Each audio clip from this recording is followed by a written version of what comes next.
Hello and welcome to episode 398 of The Crate and Crowbar. It is the 26th of May, 2022. That's right, we're recording this a little bit early. My name is Chris Thurston and tonight I'm joined by Marsh Davies. That's me, hello. It is indeed hello. So yeah, we're recording this a little bit ahead of time from where we normally would. I realised that that'll be obvious because I said the date. So I can't help but hang a lampshade on it now. We're very well prepared. Really well prepared for the news of next week that we don't know yet. And there's barely any news from the video game world for us to cover this week, but we will speak to something for at least 20 to 30 seconds because it might be funny. Sony has done some sort of business briefing. I appreciate this is already a laugh a minute, so just keep stay with me. There's a few things here. They believe strongly that PC gaming revenues will surge in up to 3.8 times. Good Lord. In financial year ending in 2020, beginning in 2023, ending in 2023. I'm genuinely not sure. That's good news, isn't it? Is it? Yeah, sure. Live service games, they're doing them. They're really digging deep and making some of them. That's great. The real big things to take away from this presentation was they're doubling down on the TV potential of their various IPs, including television shows for both Horizon, as in Horizon Zero Dawn, and Forbidden West, with Amazon. No, sorry, with Netflix. God of War with Amazon. And the weirdest part of this trio for me, Gran Turismo. Henry Cavill playing a Honda Civic. His most emotional role yet. For HBO, graphic sex scene. Well, that's good, isn't it? Yeah. Is it? I don't know. So I think it's funny. We had so much time to have a feeling about this. I suppose for me, it is interesting that, we'll find out, that these, particularly Horizon and God of War, and I think there's been rumblings of, oh no, they are making a TV show of The Last of Us, aren't they? That these sort of, like, if you think about that strand of AAA, which I don't know. I was about to say it feels like it's sort of run out of steam, but what I meant was it's run out of steam for me personally. Like, I don't tend to play a lot of like kind of big narrative driven, big budget AAA games, but that's mostly a matter of time, I think. Probably incorrect to say that these aren't still kind of flagship things for the platforms that they're on. But they've always been molded by an ambition to create more cinematic experiences via the consoles, right? Like leveraging the close association between consoles and movies and consoles and TV generally, because that's where they live and that's what most people do with them. And kind of, creating these kind of immersive narrative-led experiences, performance-led experiences in the age of performance capture. And so the fact that now is a sort of a bit of a factory for generating bankable, or at least in this case deemed to be bankable, intellectual property is kind of interesting. I guess if I was to pull anything broader than this about it, it would be, does the post-comic book gold rush on next big thing, IPs look like games? That would be my, because I think isn't there like a BioShock thing in the works as well? But for ages, right? It'd be interesting to see. Obviously, the first fruits of this have already been shed from the twisted tree in the form of Halo, which was not great by all accounts. See, I had mixed things, but I did see the fan outrage when, spoilers for Halo, but Master Chief not only takes his helmet off in the show, obviously is just a man with his helmet off, he also reportedly gets it out, if you know what I mean. And maybe not graphically, but he does. There's a sex scene, is what I'm saying. Is there? Yeah. In the show, again, spoilers for the TV show Halo, Master Chief loses his virginity in a way that may or may not directly lead to the fall of the planet Reach. Which well. That's canon. As coming of age that's just what he moments calls goes. Well, I mean, I was sort of obsessed with this when I heard it. I was hanging out with a friend in an airport when this news broke into my Twitter feed, and every possible variant of this um, played itself out in my head. Ways for this scene to go, um, just like the camera lingering on Master Chief, shirtless but sort of tastefully so, shot from the waist up as he embraces his lover, and then you just hear the Halo Shield restored noise go like.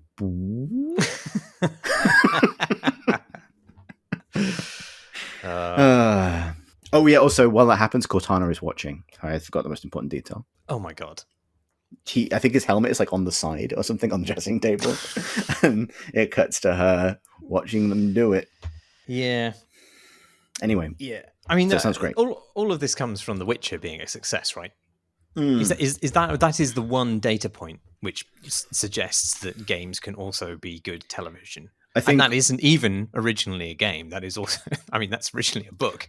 So I don't know that there is any substantial proof that these IPs are a good fit for television. So, but like the exception is animation, right? Live action television is its own thing. Well, even then, right? Even Arcane is a massive refit of that entire fiction from the ground up, right? So that is, I mean, even though you're ostensibly taking some imagery and some names from what was a game, it is, I mean, the world of that game is now being changed to fit the television show, not the other way around. So I don't know if even that is a particularly good example. But I mean, what I would say, just as a thing, that change did start happening quite a lot earlier. But you're right; it's built out of a bigger shift. But yeah, like the only reason, and I think that's correct. But you don't know to what extent any of these things are going to be adaptations. Like if you're talking about them changing the fiction, to the thing I was saying literally minutes ago, Master Chief gets his bits out and brings down a planet.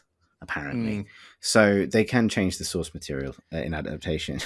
In good ways, I don't know. The Uncharted film, for example. I mean, but I guess that is, I mean, the Uncharted film was caught up in the legacy of the first wave of attempting to adapt game properties to films, right? So I suppose that's not quite the same thing. It's just been mired in that process for what, decade plus.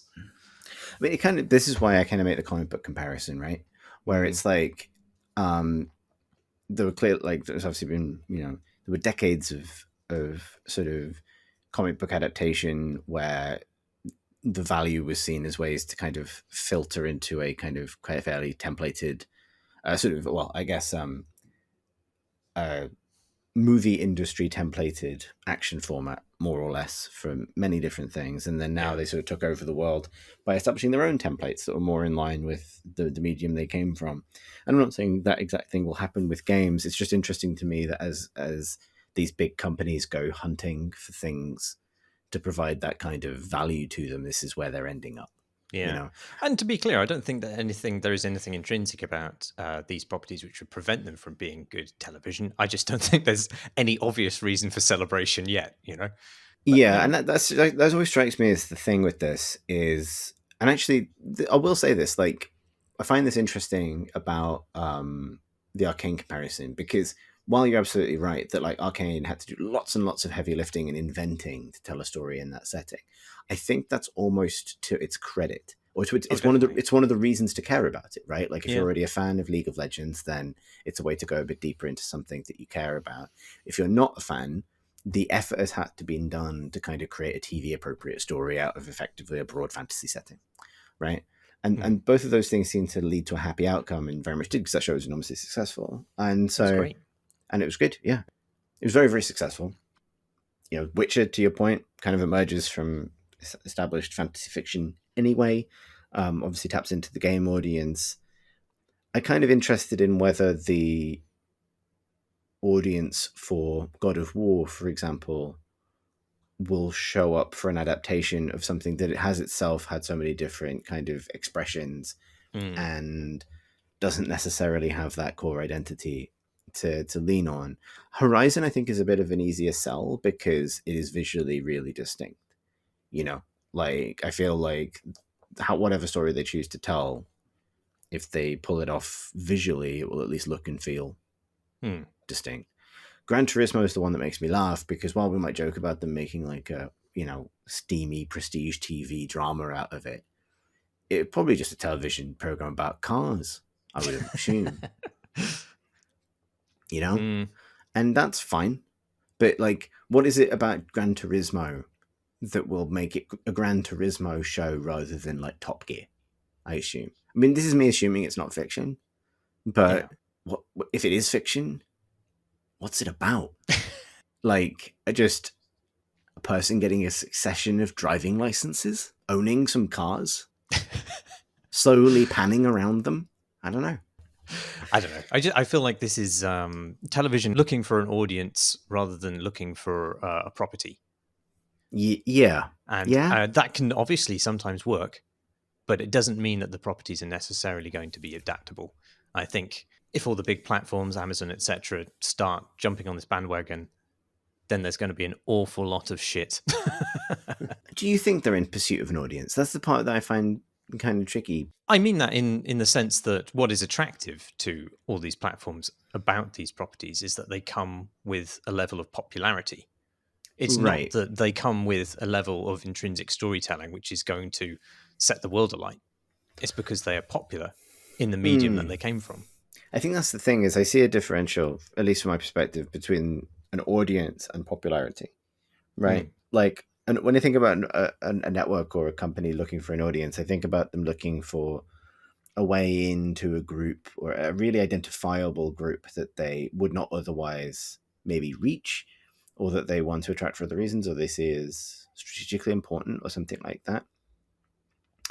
And there is that's what I find tough. That's the kind of the thing I find tough to square here, because if it is as simple as just a recognizable brand, that's fine. But they feel like very broad swings, that yeah, would require quite a lot of, focused work to actually make use of that brand recognition and that awareness. Maybe yeah. I'm wrong. Maybe there are people who will click, but simply because it says Horizon in the title, or God of War. Yeah, I read an interesting piece earlier today from the Vulture about Netflix's recent troubles. Their subscription numbers have dropped for the first time since their inception as a company. They're in a sort of we're definitely not panicking panic mode, in which they are looking to cut budgets amongst other things, and they're also refactoring the way that they think about the production of their television shows. And I suspect that one of the things they're going to sort of withdraw from is some of the sort of algorithmic, let's say, attitude towards what is popular Right. on their service. And they are going to probably reinvest their money into a smaller number of projects, which have some more clearly defined editorial oversight and direction. And I suspect that that will not sit very well alongside the idea of simply snapping up IP from other media as a sort of easy win.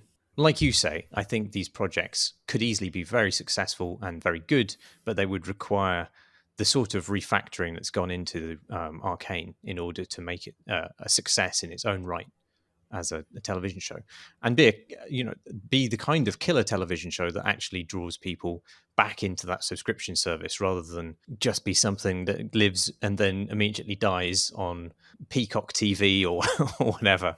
Right. Yeah, it's interesting, isn't it? Because I think obviously we spend a lot of this focusing on like Netflix or Amazon's perspective on this.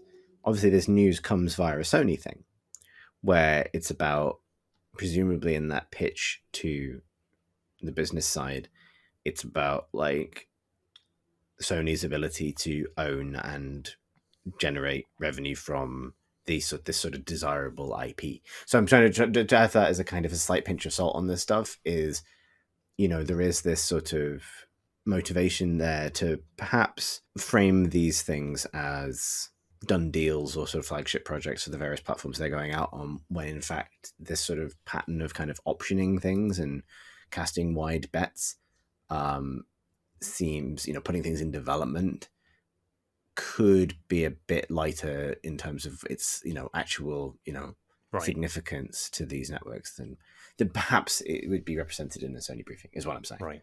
You're right. Yes. In fact, I remember Chris Donnan telling me a story about how Hollywood scripts are optioned in the past. And the aim, he said, was not to write a script which actually got made.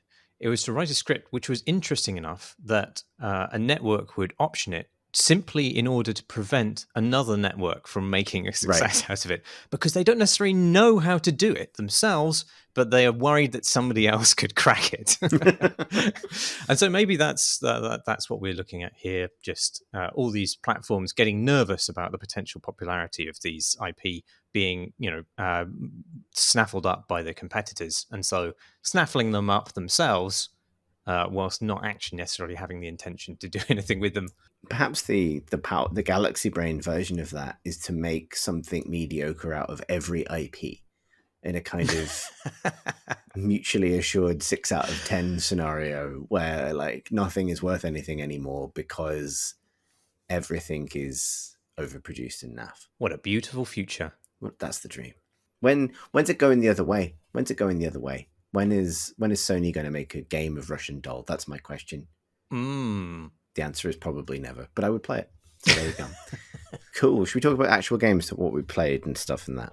Oh, yeah, why not, eh? All right. And why don't you go first? Marsh? It follows on from the capitalist hellscape that you just outlined. I've been playing Citizen Sleeper, which is actually, it's probably one of my favorite narrative-led games since Disco Elysium, I would actually say, which is high praise. It doesn't, I don't think, quite reach the giddy heights of Disco Elysium, but it is also a lot shorter. So it can't reach as high. Yeah, exactly. It needs a little stool. It's a narrative RPG. More on that term in a moment. Wow. Okay. I'm ready. In which you play a refugee robot on a space station, and the space station itself is this decaying thing which is only partially recovered from this decades past disaster and a revolution. And you're sort of personified as an illegal sentience in a stolen body, which is quite a nice hook into the world and the stakes here. You aren't even actually truly your original self, but you're an emulation of a human mind, the owner of which has been put into a coma to pay off its debts to a corporation, which feels a sort of little bit glib, sort of anti-capitalist joke. But then you, as this robot, have escaped your enforced labor and stowed away on this spaceship, which has eventually been grabbed and dismantled for salvage on the space station that you find yourself on. And that sort of like premise, I think that's kind of a lurid, evocative of the game's theme and so on and so forth. But actually, I think it's one of the sort of lesser and least coherent ideas that the game puts forward across the space of, 13 hours. I think it took me to like completely exhaust its content. And what I like even better about it is the space station itself, which is this really interesting and thoughtfully explored setting where all the big drama has happened ages ago. And the place that you now enter is like a couple of generations into recovery from that drama. And there are different groups that have already long emerged who are trying to stake their claim to what that future should look like. And meanwhile, everybody else, including yourself, they're just trying to keep the wheels turning. They're just like eking out a living in the ruins of this sort of interplanetary capitalist endeavor. And at the heart of Citizen Sleeper is that process of eking, which I don't know if that sounds fun to you. It's why I play horror games. Hey! Oh. Well, the weird thing is it doesn't sound appealing to me. So you arrive like powerless, depleted, and generally unloved, and you have to graft basically every day, every cycle, as it's called in the game, just to sort of keep yourself going. And normally, like in mechanical terms, I would hate that. Like I really hate make-work survival elements in games. They're like my least favorite gaming trend of recent years. And yet here, it's really compelling. It's because it's so nicely married to the setting. Everything that the game is saying about survival necessity, work, meaning, like purpose under or outside of capitalism. It's a really passionate game. It's a passionate, obviously, about capitalism's inhumanity, but it's not just like a sort of bolshy, crude criticism either. Like it understands the ways in which work can also be like necessary and meaningful and worthwhile to do. And when you do work in this game that really means something for another character, it's some of the most powerful stuff that I've experienced in a narrative game. It's I did not expect it to strike me like that. Huh. But I mean, beyond that, the sort of the meaning of it, like the game just strikes a good balance in making it an interesting management task. It creates this tension with other things that you need to achieve during your day. But it's never so like onerous that I actually found it terribly stressful, which is I think is important.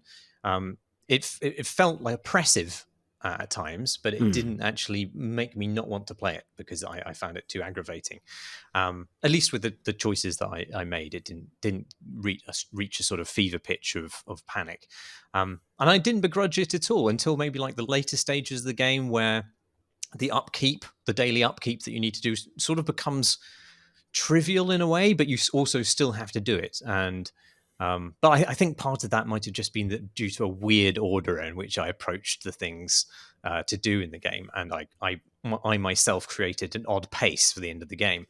But maybe I should describe a little about how it does this stuff. Yeah, we said that we were going to go a bit deeper on what it means to be an RPG in this context, but yes, indeed, narrative RPG. So that's how it pitches itself, and it's a genre definition I feel which has sort of snuck up on me. Like I don't know how you feel about this. I innately know what that means, but I don't know exactly when I knew what it meant. Like it definitely wasn't a term that we were using when we were games journalists, I don't think. no. And it Hang sort on. of means. What do you think it means? I need to make sure that we're agreeing on that. Well, I think it means, in a kind of bare bones way, basically an interactive fiction, where there is also light RPG stat management, which affects some of your decision making. Yeah, I was basically thinking, you don't fight a goblin, and that's basically it. You don't fight a goblin. You don't fight a goblin. Because of the narrative aspect. Yeah. You tell a story to the goblin instead. I think you could fight goblins in a narrative RPG, but... Should you? Yeah, no. Question I do know what you mean, because I would put sort of maybe various inkle things in this category as well. Yes. Where combat or like a conflict could be the outcome of a narrative decision, but it's unlikely that the game will invest heavily in a set of systems by which one can think exclusively about like goblin attrition as opposed to a kind of narrative consequence thereof. Yeah, there might be a dice roll in the background associated with it, but it would be testing a skill rather than like a tactical interaction or a strategic interaction, I would suggest. Yeah. But I mean, I think also visual novel is another way in which ties into this. Visual novels with some kind of systemic aspects to them as well. Is that right? What's that game where you might have to survive being a princess and everybody's trying to kill you? Oh, Long Live the Queen? Yes, indeed. Sorry, I demoted her accidentally there. Yes, Long Live the Queen. I think that's a similar sort of thing in that there's a lot of kind of narrative visual novel elements to it, but underneath that there is a sort of engine of stats which helps you make the decisions or hinders you make the decisions that you want in that narrative. In this case, like it is basically an interactive fiction alongside these really beautiful illustrations by an amazing famous comic artist whose name I cannot pronounce, Guillaume Singelin. I know singe means monkey in French, but I don't know what the whole of his surname is. Anyway, and in this case, you're also like awarded XP when you achieve one of your objectives in the game. So each time you sort of discover something that might be interesting to you, it becomes one of your drives. And then when you achieve that drive, you gain XP, and you can put that XP towards enhancing one of several attributes. and that you enhance the different ways of enhancing them. There's a sort of track, but you can pick different parts of that track sometimes to choose. So you can like just add a dice to the pool when that attribute is tested, or you can gain some other thematically related perk. For example, if you're sort of like you're interested in being the sort of like the hardy, beefy attribute, then one of the perks of that is that you can sunbathe to regain energy because you're a robot. You can do this rather than eating, and that sort of alleviates some of the kind of daily grind worry. But each day, or like or cycle, as the game calls it, you get this maximum of 5 dice rolls you can make.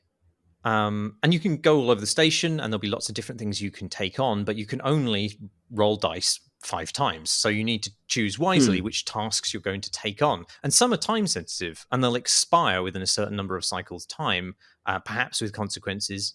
And others are, as I've said, necessary upkeep. So you need to be earning money, you need to be feeding yourself, you need to be maintaining your condition as a robot, because the company that made you built in obsolescence, and you need to find ways of obtaining this magic juice, which will enhance your condition and stop all your organs failing.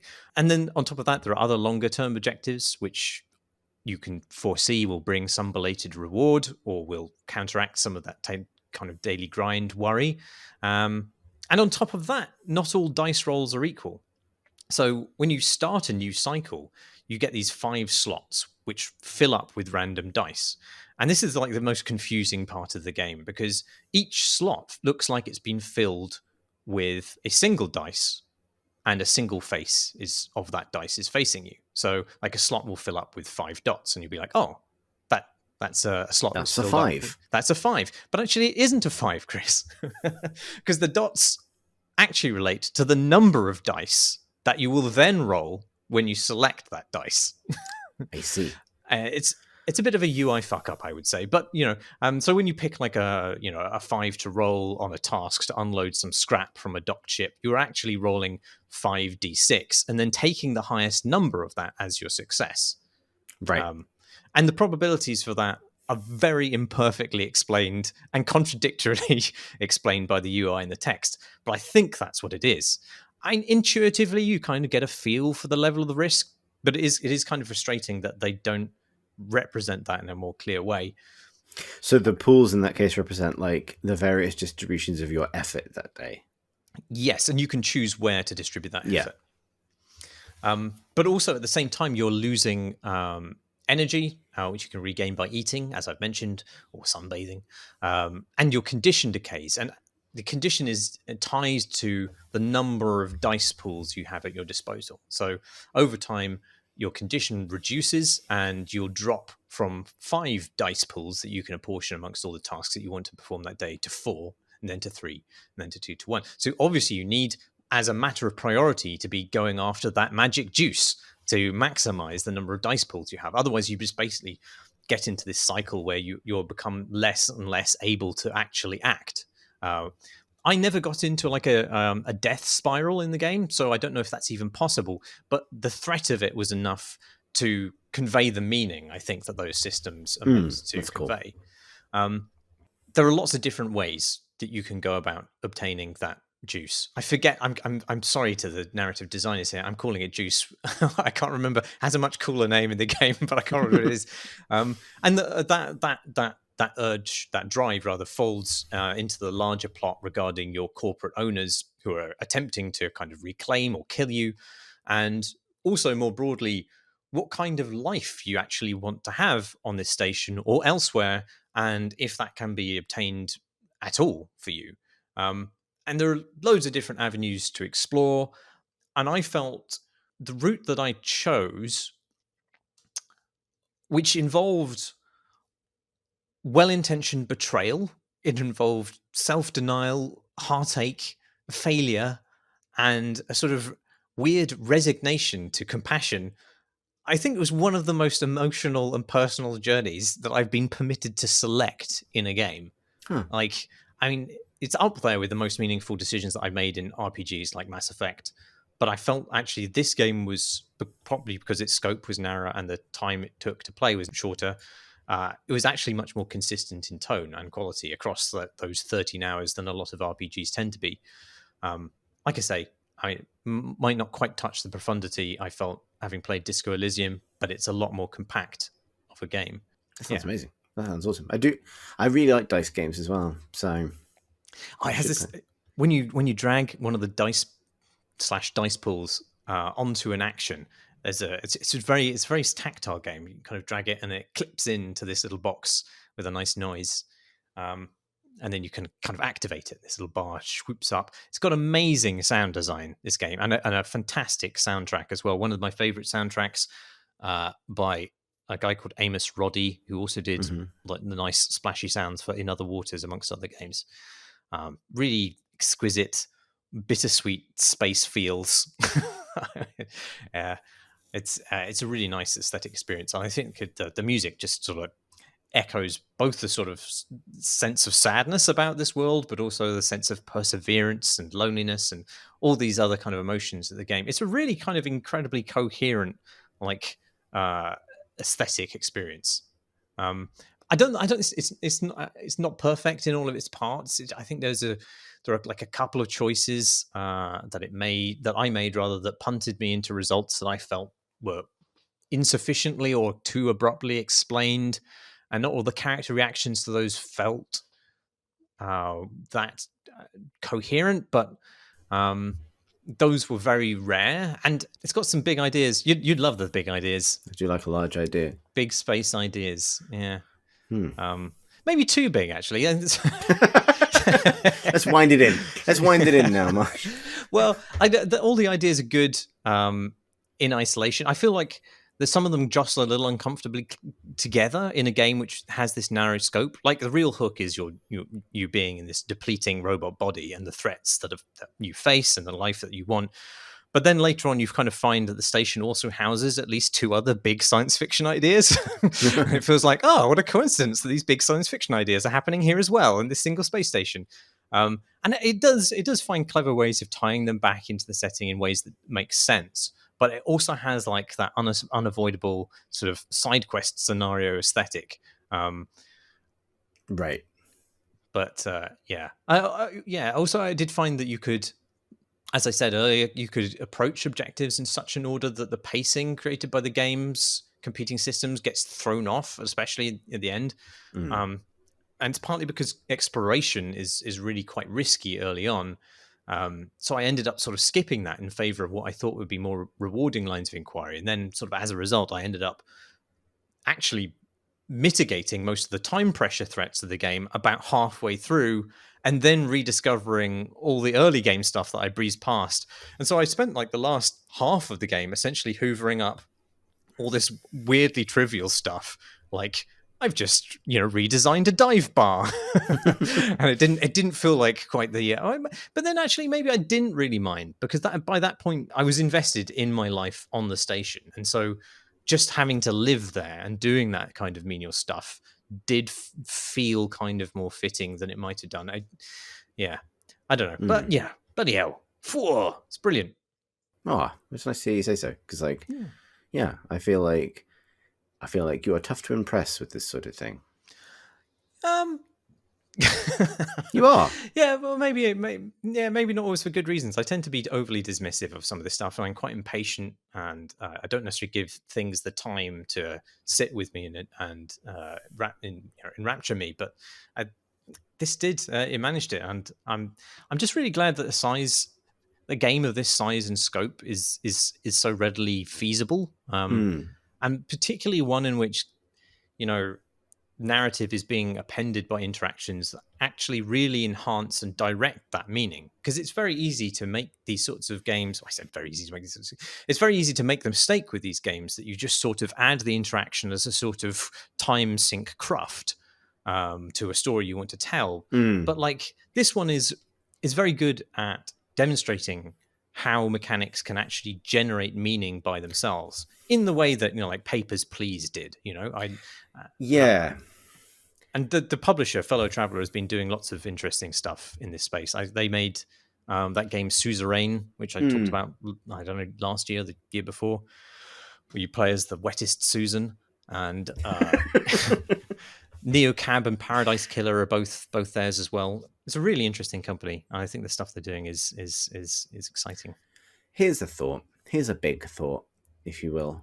Um, what I find interesting about this, and I really want to play this, is so you're talking about making the kind of dice roll progression, resource management side of things narratively meaningful in this context.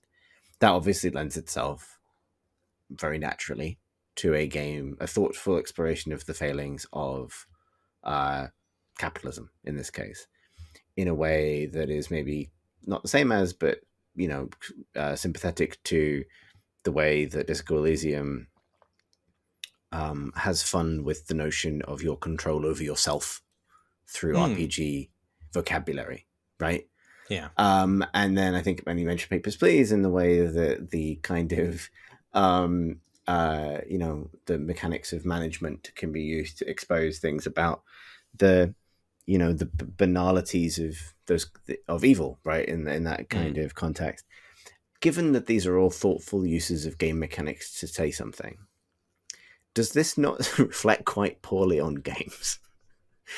Like the way you can derive meaning from these things is to Mm. make them about the Yeah. influence of people on forced scarcity and labor and the illusions about one's control over oneself and whether that's even desirable or not, or the way in which simply the concept of managing and processing data is inherently dehumanizing. Like, I find this kind of really interesting. Like, not to say that like that's the only worthy use of these things, because I very much don't think it is, but it's interesting that in as games reach for art, we end up circling back on some fairly hard ideas about what those behaviors in games actually represent. Right. I think that's, but yes, I agree. I think there are things, worthy criticisms to be leveled about at games' innate um, gravitation towards so acquisition of resources, for example, or like a pure quid pro quo in terms of input and reward. Um, those things I often I think do not train people well for the realities of this world. Um, and so using those very systems to criticize those systems, I think is quite clever. But then I don't think that's the be all and end all. For example, in Citizen Sleeper, as I said earlier, like it also does dwell on how work can be meaningful and rewarding.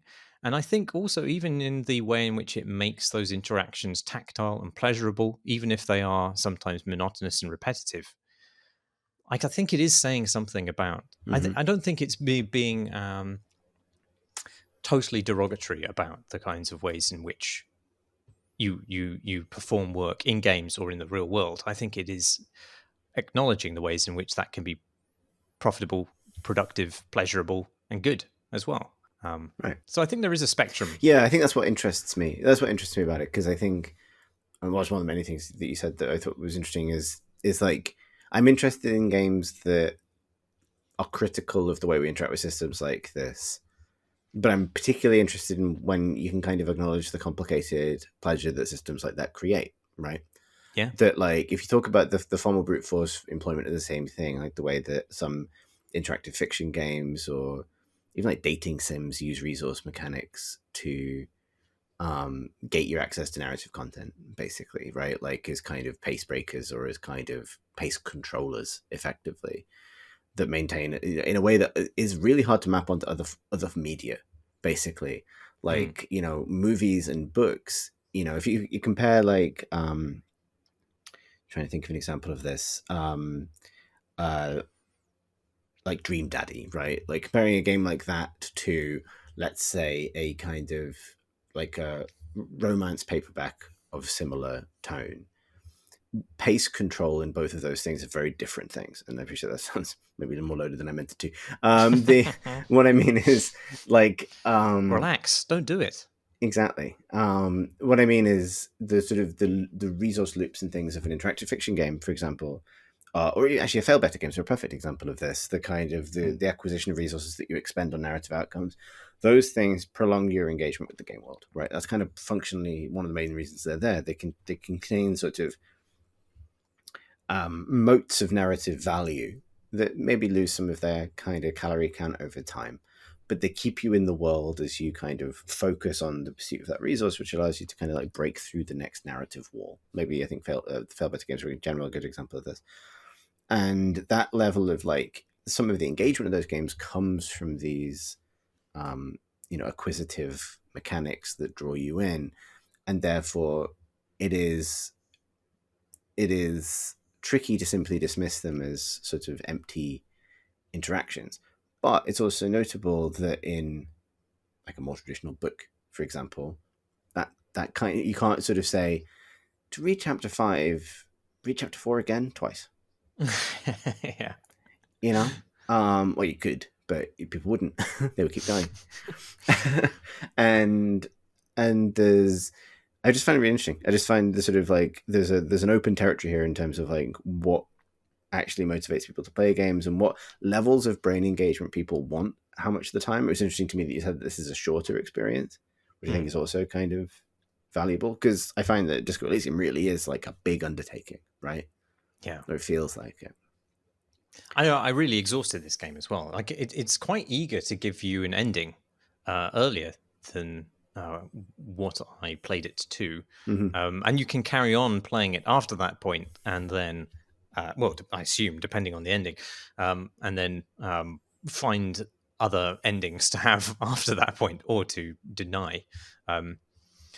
So I think it's actually probably a 10-hour game if you just want to get in and out. And I think each of the endings has an interesting and satisfactory conclusion as well. So it's it doesn't overstay its welcome by any means.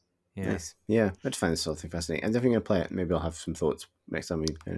Yeah, I'd really like to hear what you think about it. I don't think it. And like I out of the gate, I framed it as being this anti-capitalist thing, and I don't. It's obviously very critical of capitalism, but it also isn't so facile as to suggest obvious alternatives. It's you're living in the ruins of capitalism, not necessarily because of capitalism itself, but because you are literally living in the ruins of a space station that was once capitalist, and the solutions from that point aren't necessarily obvious. There are lots of people who are suggesting different things, and I don't think it ever goes so far as to suggest that one or the other of them is obviously right. But it's clear that all of the ways of recovering from the state that the space station finds itself in start with some amount of personal kindness to each other. And I don't think that is really a political stance. I just think it's a true one. But to the extent that it's political, that's a shame. Yeah. It's yes, exactly. If it was the kind of the centerpiece of more political movements, I think we'd be living in a better world. Right, indeed. What have you been playing, Chris? Well, I just realized thinking about it then, I've been playing kind of the opposite of this game. In the equivalent opposite, in that I have been playing Dune Spice Wars. Oh yeah, right. Which is about the most acquisitive, acquisitive space capitalism there is, and more to the point, is a game about that acquisitive space and spice capitalism. I can't get the red alert thing out of my head now. Like, I'm escaping to the one place untouched by capitalism: desert planet Dune, Arrakis. So this is kind of grand strategy game set on Arrakis from Dune by Shiro Games, who made Northgard previously. I didn't actually play Northgard very much at all, but it's similar from the outset. It is loosely a tie-in to the Denis Villeneuve Dune movie. Oh, is it? Right. I thought it had completely different character art and stuff, so I assumed it doesn't. It is. I mean, the character art is different, but they have, like, for example, reimagining Liet Kynes as a woman of color is the same. Oh yes. So right, there's one, and also the logo, it uses the curvy dunk of Mm. um, the series of croquet hoops speaking to space majesty that is the Dunk logo. Um, uh, there's a Duncan Idaho joke in this. Never mind. Um, so what it is an asymmetrical sort of real time 4X strategy game. It's real time, a bit like I guess like Crusader Kings and things like that. The game that it reminds me the most of is Sins of the Solar Empire. If anyone Ooh, remembers that, but it's not yeah, I love space that game. strategy. It's not like it's obviously you're on the ground on the sands of Arrakis. Um, I've played a fair amount of it now. I've played two and a half campaigns basically. Twice as the Atreides while I've got the hang of it. The second one ending in victory, and then I'm pretty deep into a Fremen campaign at the moment. Mm. So it is as I say, a real time but grand strategy game. So military maneuvering is part of it, but it is equally about politics and espionage, and fundamentally about the construction and management of resource resource production across many different strands of resources. So it's got that. For me, it really has the feeling of a kind of engine building, empire building board game, actually, despite the real time element. It's a lot about making best use of the resources you happen to come across in your exploration of the world and managing them carefully to carve a path to victory for yourself with several different victory conditions possible. And to that extent, I really, really enjoy it. Like I've been enjoying it partly because I tend to not to play these games on the hardest settings. Like honestly, like I'm not great at them, but there is for me a satisfaction in managing these systems well, like having an idea and executing it, like following um sort of following the kind of fate and fortune of your kind of exploration of the world, and trying to kind of build a engine that takes advantage of it in interesting ways. But the the factions all play differently. So there are four factions. There's the Atreides, the Harkonnen, the Fremen, and the Smugglers, which are really the four main power bases.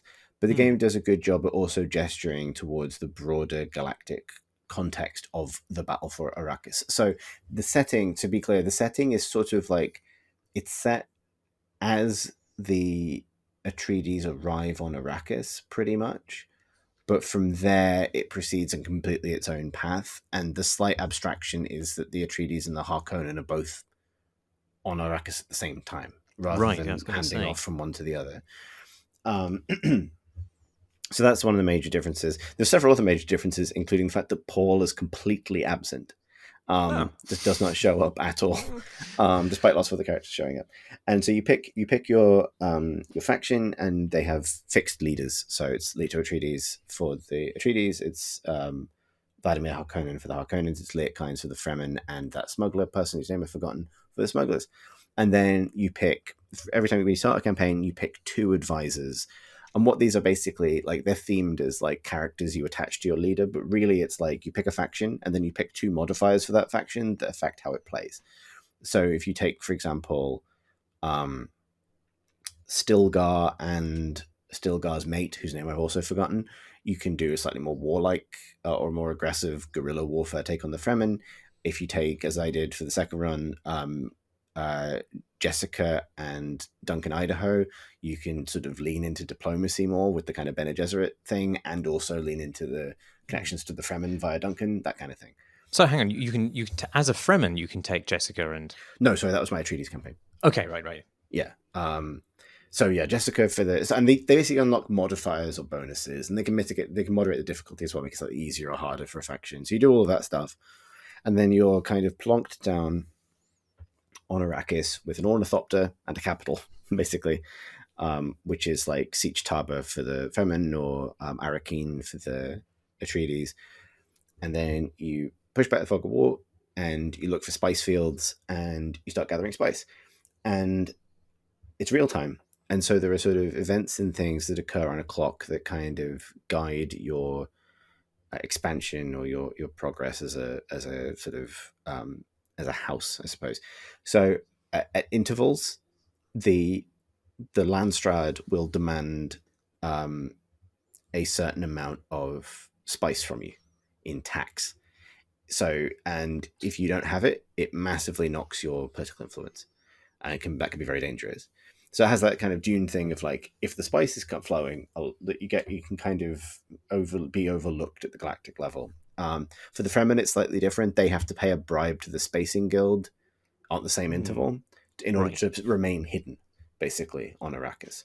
Um, Is the Fremen's objective still to harvest spice in the same way that it is for the Atreides and the Harkonnen? they do it differently, and they have different vulnerabilities. But yes, they need spice for political power, which doesn't feel wildly off given how they go No. about it. But basically, so the other thing this plugs into is you have to get spice at a certain interval, and there's a little bar you can slide, which is how much spice you put in your stockpile, and your stockpile is what gets pulled from to pay these taxes or bribes or whatever, and how much you basically fuel straight into the galactic market, the Coam, how would you pronounce that, market.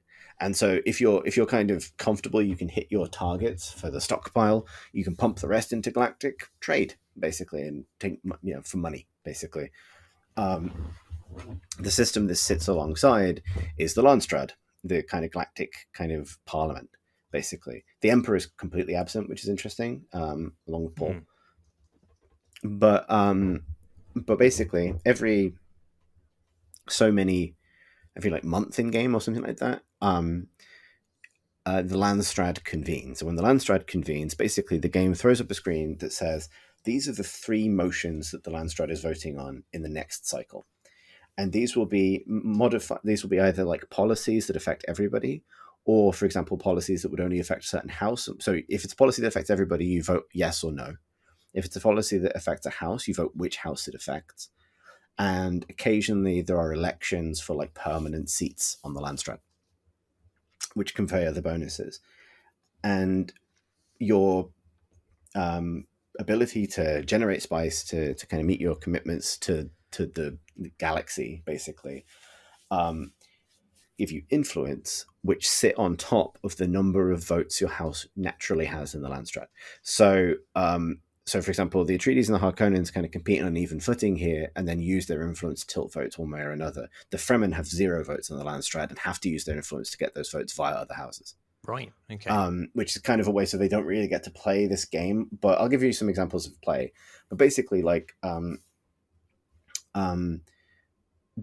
nicely themed, so it'll be something like sort of like architectural surveys might be a motion in the Landstrad, and if this affects a house, it might mean that the building costs for upgrades of their capital city are suddenly half the cost, or like much cheaper for the duration of the policy, because architectural surveys are being carried out. However, it will also disable all of the outer defenses on those buildings because they're being surveyed, and this is where you get some of the kind of like the politicking nature of stuff I love about those books of deliberately voting for the Harkonnens to get cheap construction because it's going to switch off their outer guns. Feels very Dune, right? Yes. I saved up all of in my most recent campaign, I saved up all of my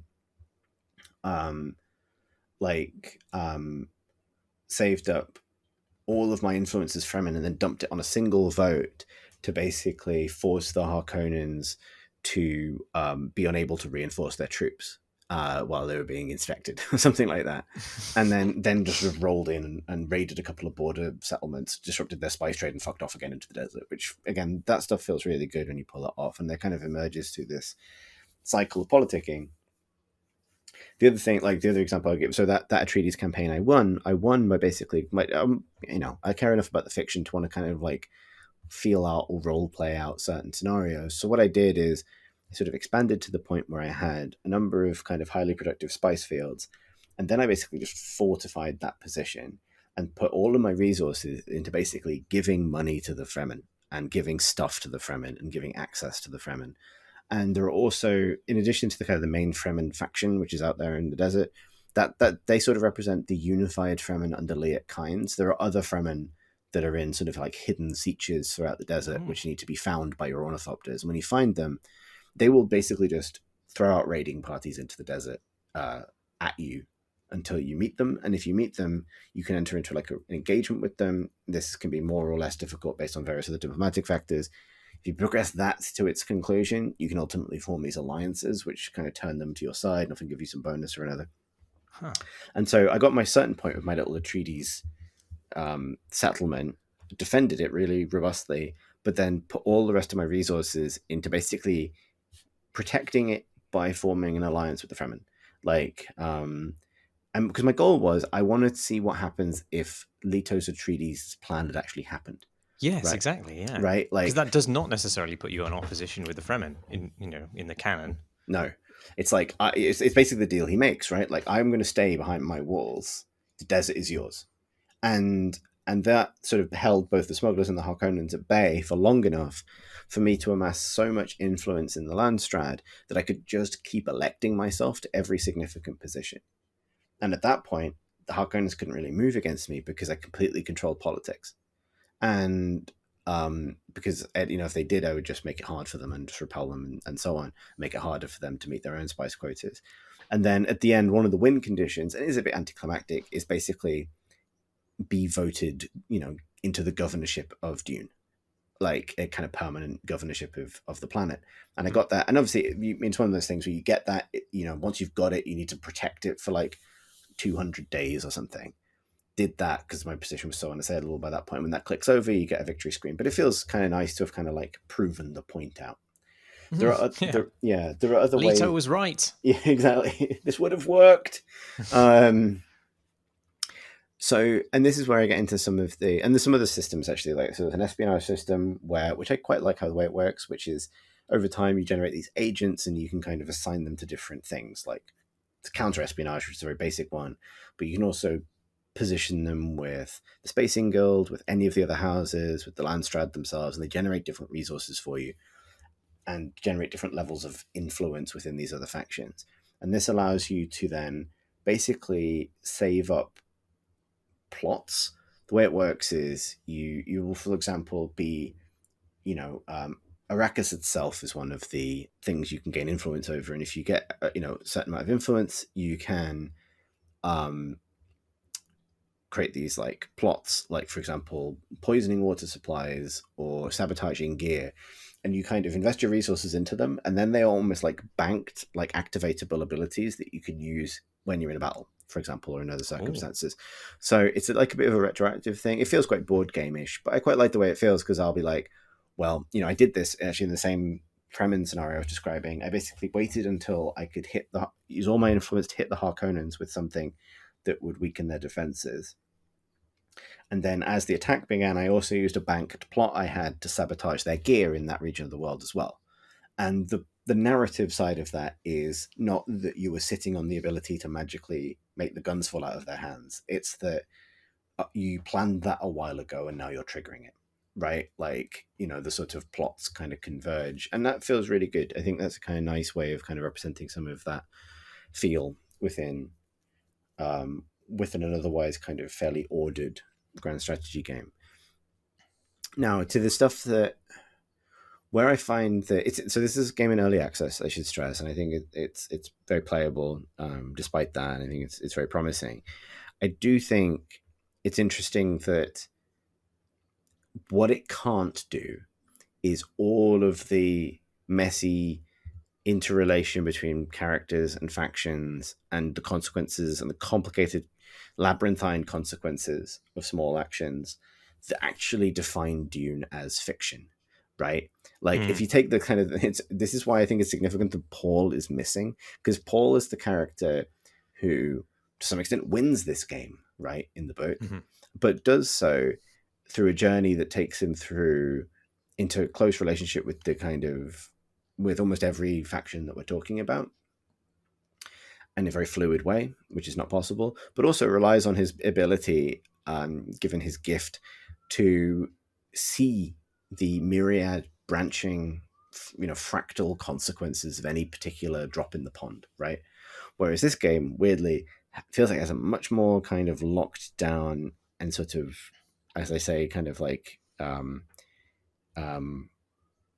procedural kind of board game-ish kind of possibility space So chaos really can't emerge from decisions. Mm. And the thing that's emblematic of this to me is, so there's many different ways to win. You can like knock out enemy headquarters and knock them out of the game that way. You can win these diplomatic victories. You can achieve it a few different ways.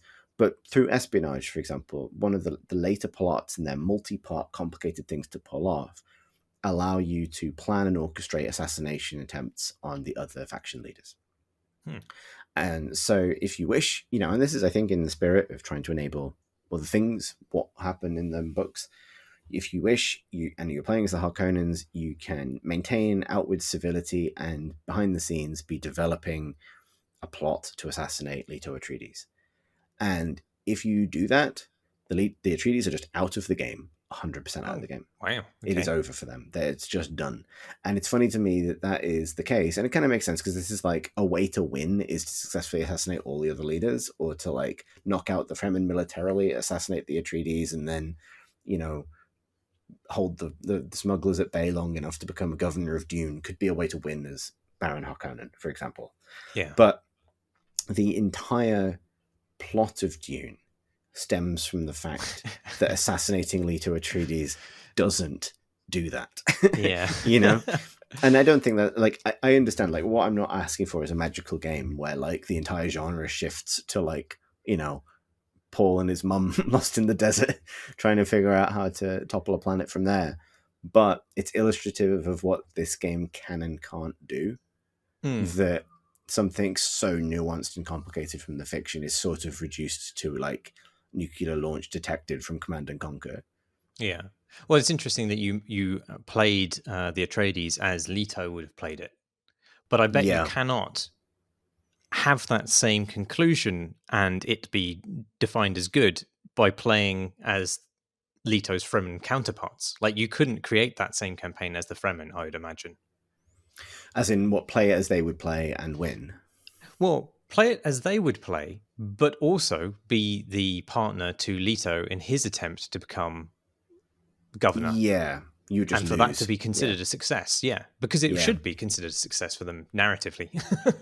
Yeah, there's a lot of stuff that's sort of half there. Like, for example, control of like the polar cap where there's still water is quite a big thing you can do, but it feels slightly. It's interesting. Like, the game sort of lacks that sense of revelation from the book, of that realization that the outward perception of Arrakis is only what the Spacing Guild satellites allow them to see. And that slow dawning realization that the Fremen control a lot more, and there's a lot more to Arrakis than anyone's letting on, right?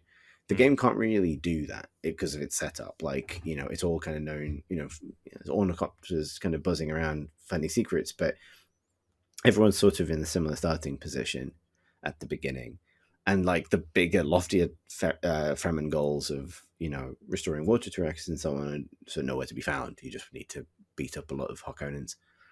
And so that stuff is a little bit more limited. But I think this is all kind of taking it as an adaptation of the source material. And I think it is not without its kind of merits. Like, this there's cool stuff. Like,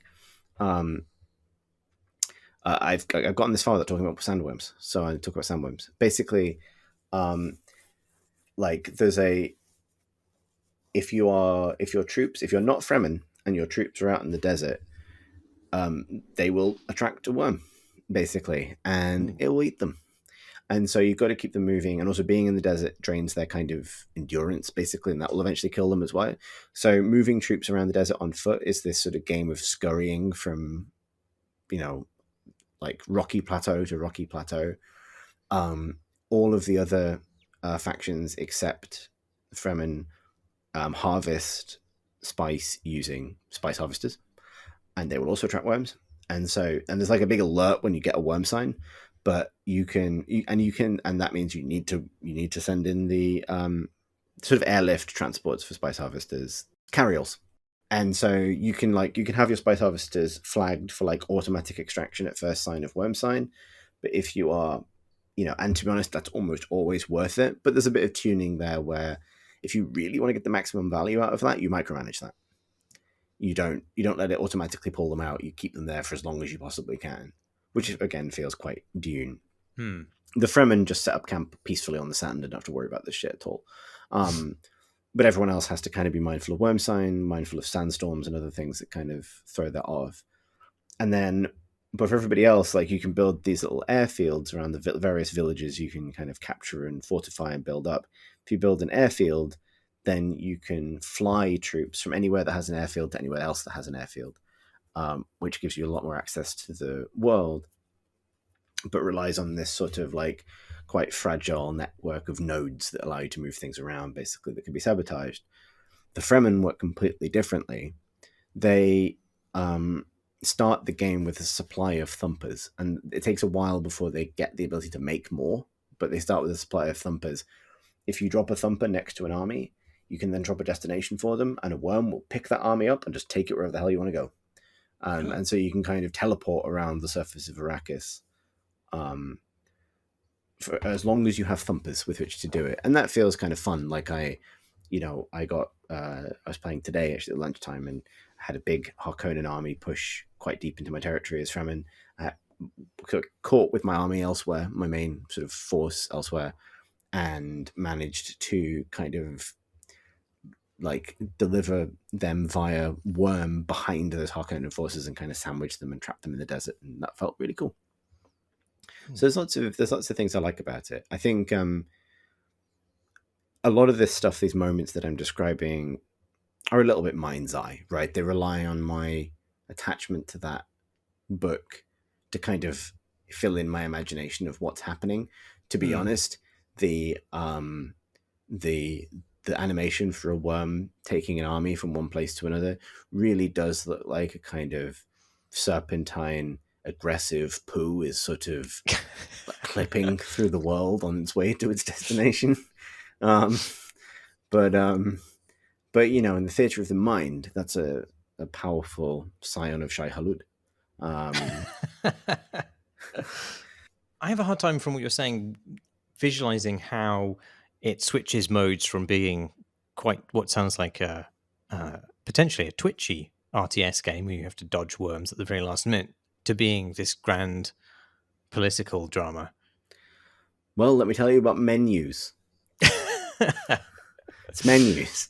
You basically spend most of the time WASDing around a big map that looks quite nice, sort of checking your various little note, and then alternating between that and a string of that sort of thing to react to notification bar, which is quite well implemented. The kind of now traditional like Civ type.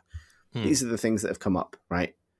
And the iconography for them is pretty easy to grok, and they're colored based on what they are, and the sort of stuff like that. And you flick through those notifications and you scan about the map, and then something will eventually say worm sign, and you go, oh shit, and you check, and you drag your troops and you move them slightly out of the way. Right. Is it all real time, even when you're politicking? It pauses on certain screens, including that one and the research screen, I think. And then it'll be like, it's Landstrad time, and you look at the Landstrad things and you'll make decisions. And later on, you get more decisions to make. So, for example, if you get elected to certain posts in the Landstrad, you can do things like re-roll some of the Landstrad motions to try and get the ones you actually want, that kind of thing. So I re-rolled into the ability to make myself governor of Dune, which was a kind of a play. But with stuff like that, that's where I talk about it feeling board gamey, right?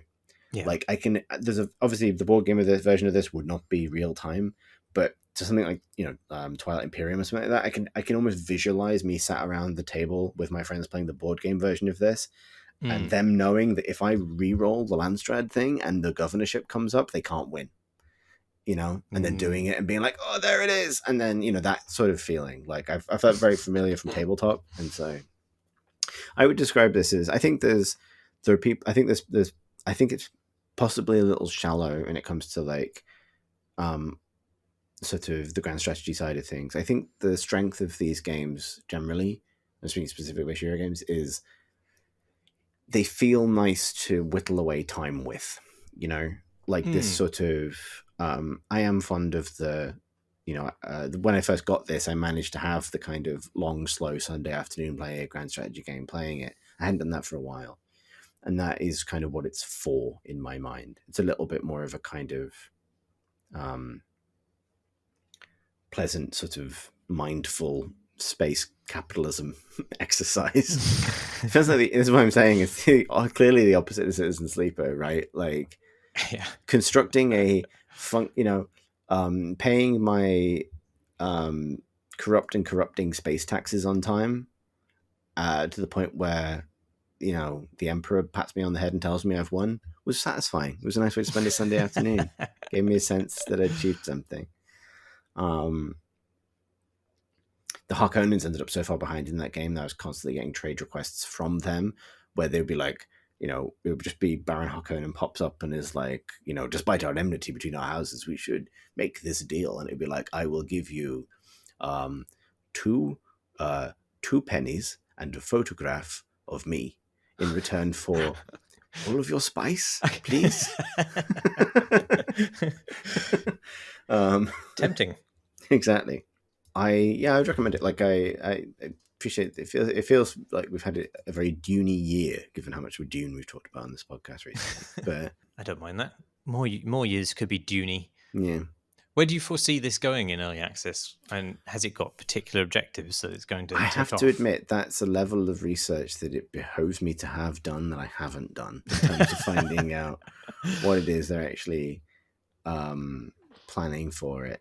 I think tuning, like, it's in that stage at the moment where I can see the levers where decisions become interesting about, for example, leaving your crawlers leaving your harvesters on the sand a bit longer to extract more value, and honestly, like, maybe to return to the citizen sleeper thing, finding yourself in more desperate situations more often that lead to sort of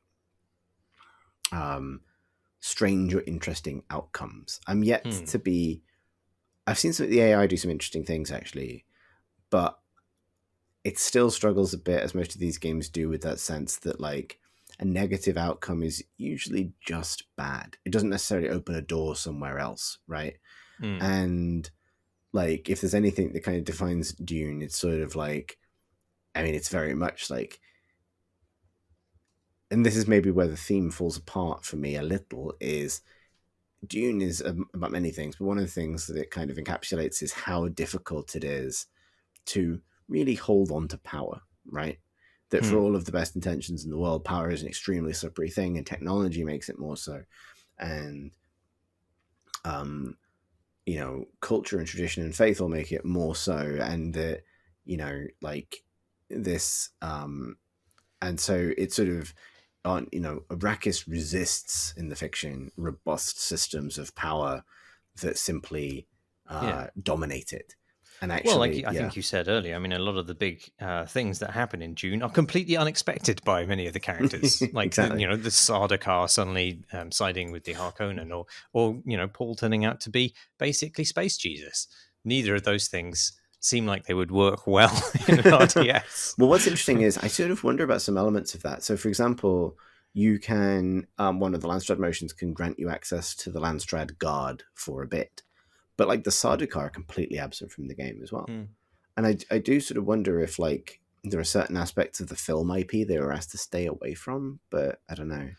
Well, I guess it's just because in order to make a kind of repeatable game with a status quo, you have to remove those things which emerge completely out of context and fuck things up for everybody. But, yeah, it really is. It does feel like that's what's been done. I do wish the movie Sardaukar were in there, though, because I want to click on. I want to click because everyone they have I want, because you got the voice lines for everyone. Like, you click on them and your Fremen will say, like, "Our grist knives are ready," or something like that. Of course. And I want the version where you click on the Sardaukar and they just go, "Oh,"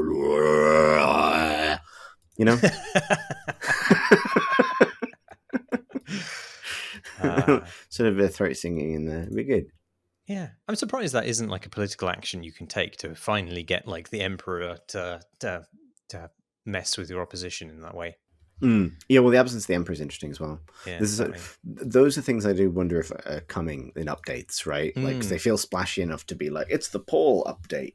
Oh, yeah. Yeah, exactly. I don't know what bonus, because the other thing is, like, a lot of, like, the power of those characters is wasted a little bit on the very small buffs they give you without any further interaction, right?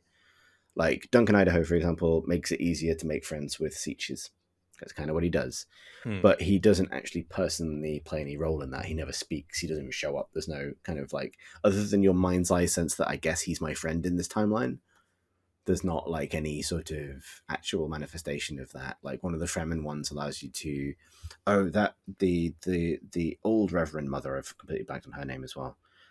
She can be one of your kind of associates, and this, gives you, in the description, this gives you access to the, the tremendous sort of, collective memory of the Bene Gesserit, and what that allows you to leverage as the Fremen. What that means is you can see spice fields on the minimap. That's the definition of bathos, I believe. Exactly, yeah. So yeah, but that sounds good. I mean, you recommend people jumping onto it now? I think you'd have to tick both boxes that I ticked of, like Dune, be attracted to Dune in some way, and also be in the mood for slow burn, resource management-y, gentle, clicky strategy, right? Like, I think if you want Dune and you want 100% Dune vibes 100% of the time, it's probably not going to quite knock that for you. And I think if you want like the best real-time grand strategy game on PC at the moment, it's probably not that either. But it could get there. Like it's been well received, I believe, and like I think it might be better further on. But I think if you're in the Venn diagram between those two things, I think there's something to recommend it. I certainly find it passes the test of consistently giving you something to think about, or like a decision to make or something to invest in. So that's good. I will give it a go on a nice, luxurious Sunday afternoon. That's the time. That's the time for it. Yes, that's the time for Dune. You've been playing something else, haven't you? I have, but very briefly, and I'm going to return to it later on the podcast because I've been playing V Rising because you'd tell me Stunlock, who made Battlerite, which I really admired, which is the kind of arena MOBA like sort of isometric action, competitive action PvP game that I thought was great years ago, have made Vampire Valheim, kinda, I guess. And that's a huge sell to me, inevitably. But I haven't played very much of it, and despite having time to do so. And one of the reasons for that is I bounced off it quite hard. And I want to revisit it because I've got friends who are really, really enjoying it and setting up servers to play it together and so on. But I'll give you the top line and then sort of explain where I got to with it, but also why I want to replay it. So it is a bit like Battlerite, an isometric sort of action RPG. In this case, with also the kind of like traditional survival game progression elements in an open world that is, well, a kind of open world. It's like it's structured actually quite a lot like an open world Diablo map in some ways, where it's like it's really corridors between pockets of forest or ruin or something like that. Right. Yes. I thought it was a Diablo-esque game, really, from the screenshots. It's more of a Rust or a Valheim. It's a survival game or a don't starve kind of thing. But it has Diablo DNA, certainly. But the combat system is reactive in the way that Battlerite was. So like your first abilities kind of speak to this. You can have like a melee ability based on what weapon you're carrying. You have a kind of vampire dash where you kind of disapparate into red mist and kind of scoot around and reappear somewhere else. You have like a blood bolt, which is like a charged linear ranged attack with a kind of, I guess, MOBA style targeting reticle, or MMO style maybe. And then you have like a counter where you briefly kind of open your vampire arms and kind of adopt a kind of like come at me pose. And if something hits you in that interval, you retaliate, which is sort of links into the sort of timing based attacks of enemies, which is very much feels like Battlerite. But if you didn't play Battlerite, it feels like Dota. If you don't play Dota, it feels like League. If you don't, if you don't play those games, imagine a more reactive Diablo with fewer, more impactful abilities, basically. I see. And those systems were all pretty cool. I liked them immediately. Problem number one for me is that I think for me, survival games, the sell of them, particularly building games, is sort of the immersion and also the sense of place you create when you've created your own environment. And an Mm. isometric perspective plays against that for me. I find it less immersive. I don't Mm. feel much, a strong sense of where I am when I am looking down on my character from above. That's pretty subjective.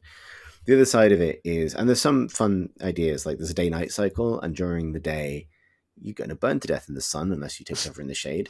And the shade is dynamic, so it's based on the actual angle of the sun relative to the trees and things. So cutting down a tree can be a real bad idea if you're taking shelter under it and things like that. And you can build a base to protect yourself and so on. So building the base is where it sort of lost me.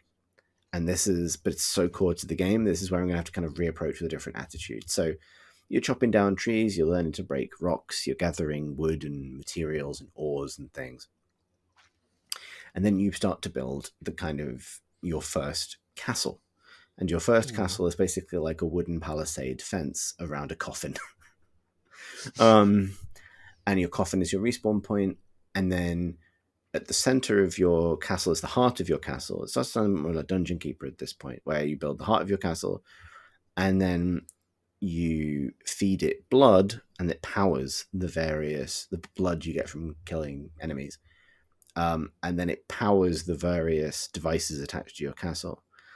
And where it lost me was the exact moment I needed to feed blood to the heart of the castle to power my magical automated sawmill. Because Yes. this isn't the fantasy for me. No, there's not much about building a hut which feels particularly in a rhythm with the fantasy of being a vampire.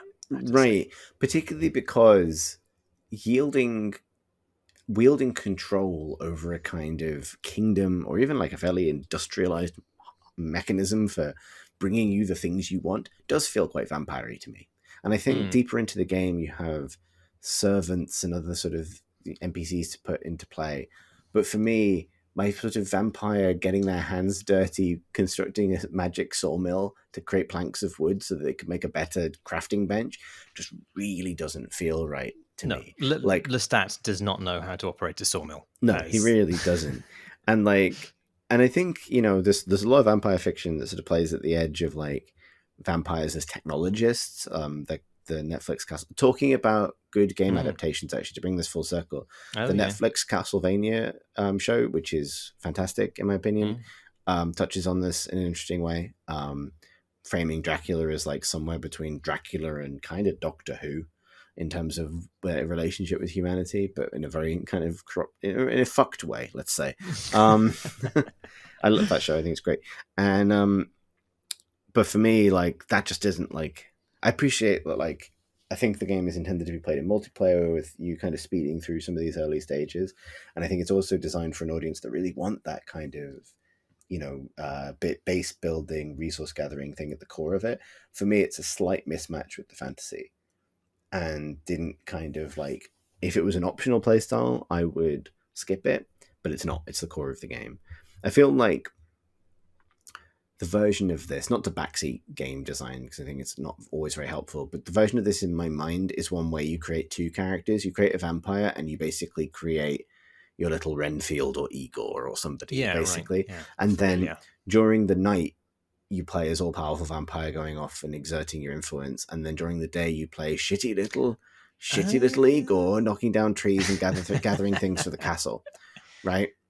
And that, and then maybe you can go out during the day with it as a vampire, but it's a huge risk, like that. And you go out at night as shitty little Igor, and that's a huge risk. Like that would sell me on this harder than like, oh, I've got to get out of my coffin and hide under a tree because I really need some wood.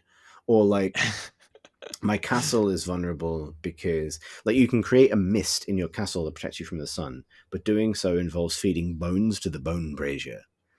And at that point, we're at like a level of abstraction that has kind of lost me a little bit, because it's like vampires are thirsty for blood out of a kind of bestial hunger, which they've refined with an epicure's palate into a kind of faux aristocracy that exposes the bestial nature of these actual hierarchies in human cultural life.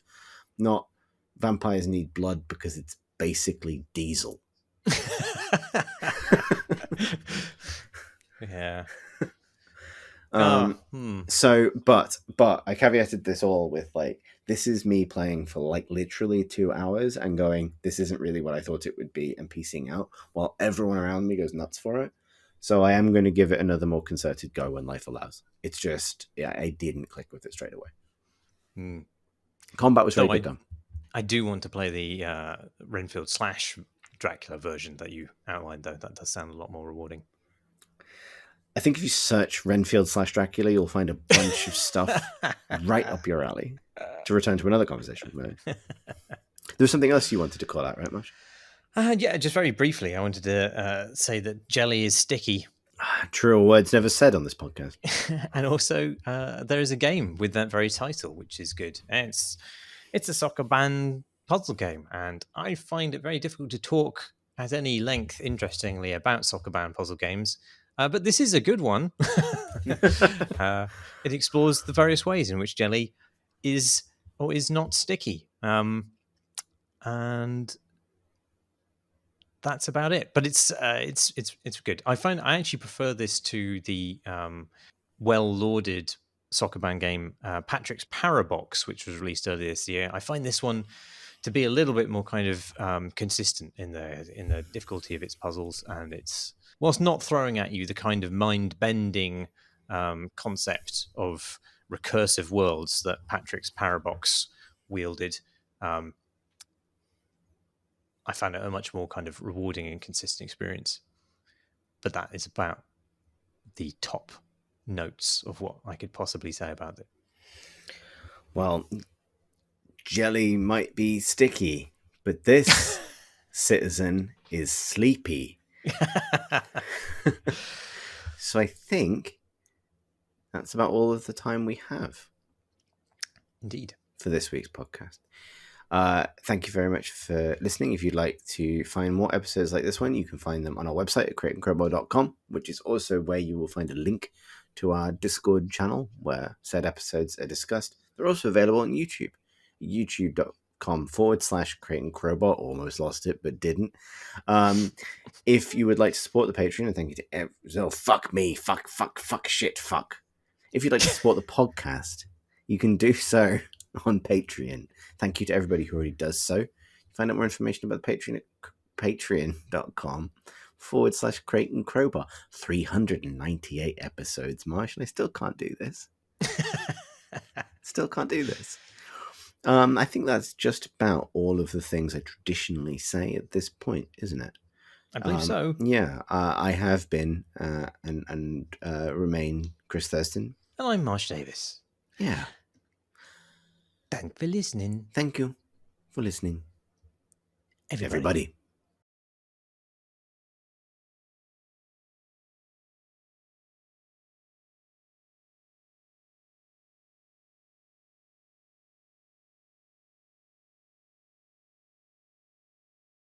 For Mambo number 1, turn to page 32.